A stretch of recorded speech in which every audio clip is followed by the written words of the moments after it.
Hey guys, today I'm going to answer your questions. So you've been asking on Facebook different questions, and I'm going to reply to you. So the first question is, how often do pros play in a week? Um, I would say at the same time, league is our job and our hobby, so most likely you will expect us to play a lot of games, a lot of hours. So probably I'd say personally I start around 10, 11. So okay, let's say 10 because I wake up early, and then I would play like 3 hours until lunch. And then we have team practice. So it's 3 hours of team practice around this. So then we have a break and then 3 hours. So it's been nine. And then after the scrim, we usually play even more. So I'd say at least 10 hours a day. And yeah, after we have the LCS on Thursday and Friday. So basically, we would play more than 50 hours a week. And that's a lot of practice. So the next question is, how do we discuss with the team after we lose a game in the LCS? Usually after our lose, we need some time to calm down our emotions because we're usually sad. So once we get back at home, we usually talk about the game, like how did we feel, like what personal mistake, what individual mistakes we made at first, and then what we can improve as a team. But most of the time we are checking out our mistakes, but we're checking what the enemy team did really well as well. And we can see our weaknesses and work on our different points. But yeah, so for the next week, we just try to adjust our major mistakes and to build a solid base at first, and then go to the like smaller mistakes and try to fix them as fast as possible. But yeah, we should be open to criticism and see what we can improve so it's easier to fix. The third question is, if do I find the level in the LCS this year is quite high? I mean, year after year, the level in the LCS is just improving, not only in the LCS but overall, because there is like new characters, new talents, new players, and people are just keeping playing, so they just improve on a daily basis. And now the scene is getting more professional. Like there is analyst, there is coach, so there is a lot of preparation behind that, and a lot of people working to help us improving faster and to correct our mistakes. So it's getting more, I wouldn't say like a perfect game, but we want to get close to the perfection. So everyone work really hard, and there's a lot of dedication behind that. So of course, everyone is just improving so much, and the level just gets higher and higher after every day. And we have to keep up with the work, and everyone has to improve. The next question is, who do we scrim against? We always scrim against the LCS teams because we most likely have the same schedule.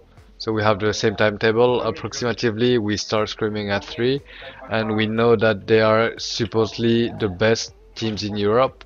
So that's why we tend to practice only against them. Not on Doesn't mean that the challenger teams are bad or worse, but most of the time we prefer to play against the LCS teams because they might have like more innovative strategies, more team play, especially because they play more. And yeah, so every team in the league, how it works that the teams who are going to play the following weeks, we don't practice against them because we don't want them to see our strategies. And there are 10 teams in the league, so we play against 9 teams minus 2 if we play against them the following week. So yeah, we have 7 teams to practice in 5 days, which is way more than enough.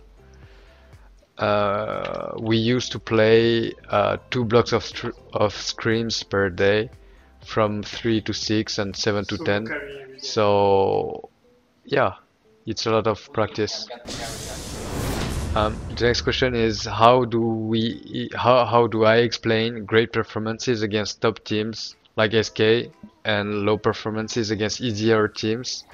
Uh, I mean, like when we know that we're playing against supposedly better opponents, we are going to prepare a lot against them. It's really bad to neglect the second match, let's say this way, but we really want to win because there is the hype, there is the rivalry, there is everything. So we just all in into that match, let's say, but it's our mistake. I mean, we are going to correct that because every match matters, so we cannot expect to just win a match and then let's go to the other match without any preparation or less preparation. No, we cannot do that. So we're fixing it and we'll do better, and yeah, hopefully we'll be more consistent. But that's the explanation of why we tend to fall against weaker teams. But at the same time, they're really improving, and it's like it backfires because uh, since they are like easier teams, they are preparing a lot against us, and then they come into the match with a lot of preparation when we didn't, and like I respect their work, and that's why they are beating us. How does it feel to have fans from other countries, and if I would ever depart from the esport industry? It's always great to have fans coming from everywhere. They send message, they considering that they are looking at you playing, they watch the streams, and you get a lot of support anywhere you go. They like people just share the same passion. I don't know, it's just so nice to me to just go in any country to just play league, and then everyone is just so passionate about the game. uh, I mean, the support we get from you guys is just huge, and I just want to say a big thank you to you. And yeah, I mean, we're just here for the same thing, is that we love League of Legends and we love watching the game and playing the game. And yeah, so without you, I don't think we would be able to perform as good as now, even though we're practicing a lot. But like having you behind us means that we have more pressure and gives us energy to just make the show all the time. And then yeah, to me is what one side of esport that I really like, communicating with you, have feeling that we have a support from the fans, and yeah, I really enjoy it. And I was expecting to maybe quit esports one day. I really had that in mind after failing afterwards, but uh, I mean, I want to give it a try for still few years and see where it goes, because I know that esport is growing so fast and so much, and yeah, I'll see where it goes. But at the same time, I know that I have the opportunity to still go to university or something like that, so it's never a waste, and I know that I'm really lucky to just play for a living, so we'll see later. So there is a similar question, which is if I ever feel tired to continue this journey in esports, and why. So after being in esports since maybe since the age of 16, so it's been 7 years now that I'm playing competitively in esports. But at the same time, it's I'm fully dedicated since only 3 years. Before I was just going to high school and university at the same time, so it was only kind of a hobby. But now it's been a full-time job since 3 years. So since I joined Fnatic in 2013, uh, sometimes I'm just telling myself maybe I should do something else, because okay, I do what I love to do. I just play video games for a living, but sometimes I feel like I just play too much, like 10, 12, 15 hours a day for a year. You live far from your family, you live far from your friends, you don't live in your country, you don't necessarily speak the language, and well, let's be honest, most of the gamers, they just play the game. We don't do anything else. And sometimes I don't feel that mm, achieving something, I'd say. But yeah, I mean, I really enjoy what I'm doing, and I'm trying to do some other stuff when I get bored. I try not to play too much, so I still enjoy the game and I can perform because if you want to perform, you have to love the game. So you still have motivation to play. You have to have a good team, you have to have good teammates, and then everything is going to be way easier. And I was really lucky, and I'm really lucky with that. So it helps. So the last question is maybe the most important is that do I have a girlfriend?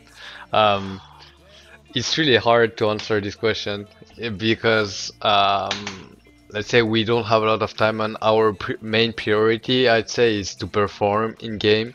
So we don't have a lot of time. As I said, we have to practice a lot. We have a schedule. We don't have a lot of free time and we don't necessarily live in our country. So it's hard to find someone, it's hard to find time, and to deal at the same time, it's like having a distraction.